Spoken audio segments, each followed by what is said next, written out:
नंद साम्राज्य के पतन से पहले आपको नंद साम्राज्य का इतिहास बताना जरूरी है, क्योंकि यह वही राजवंश था जिसने विश्व विजेता सिकंदर अलेक्जेंडर द ग्रेट को भारत आने से रोका था। नंद साम्राज्य में मगध महाजनपाड़ा पर शासन करने वाले 9 भाई थे, लेकिन उन सभी में सबसे प्रसिद्ध महापाद्मानंदा थे, जिन्हें उग्रसेन नंदा भी कहा जाता था। महापद्म नंद के छोटे भाई धनानंदा थे, जो इस वंश के अंतिम शासक थे।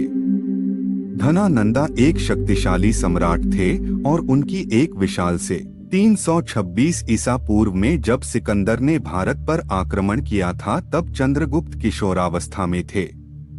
सिकंदर ने खैबर दर्रे को पार कर राजा किंग पुरु बटा पोरस को युद्ध के लिए चुनौती दी। पोरस के साथ हुए भीषण संग्राम ने सिकंदर का मनोबल तोड़ दिया था।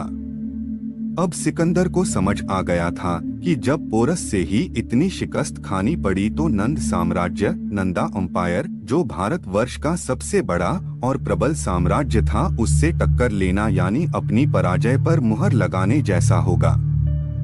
सिकंदर जानता था कि वह नंद साम्राज्य की सेना को नहीं जीत। आचार्य चाणक्य उस समय तक्षशिला विश्वविद्यालय के एक प्रख्यात शिक्षक थे और उन्हें धनानंदा के दुष्चरित्र, व्यसनी व्यवहार की जानकारी भी थी, लेकिन वे मगध के दरबार में धनानंद से मिलने आए और भारत के हित और विदेशी आक्रमणों के निपटारे के संबंध में चर्चा की। लेकिन सत्ता और शक्ति के अहंकार से मदमस्त नंद ने न केवल चाणक्य के प्रस्ताव को अस्वीकार कर दिया, बल्कि भरी सभा में उनका घृणित रूप से अपमान भी किया। आचार्य चाणक्य ने उसी सभा में अपनी शिखा खोली और साथ ही नंद साम्राज्य के पतन से बदला लेने की शपथ ले ली। नंद वंश के कारण चाणक्य का चंद्रगुप्त से संपर्क बढ़ गया और दोनों ने नंद वंश के विनाश की तैयारी शुरू कर दी। चाणक्य ने अपनी कूटनीति से चंद्रगुप्त मौर्य को नंद के खिलाफ लड़ने के लिए तैयार किया।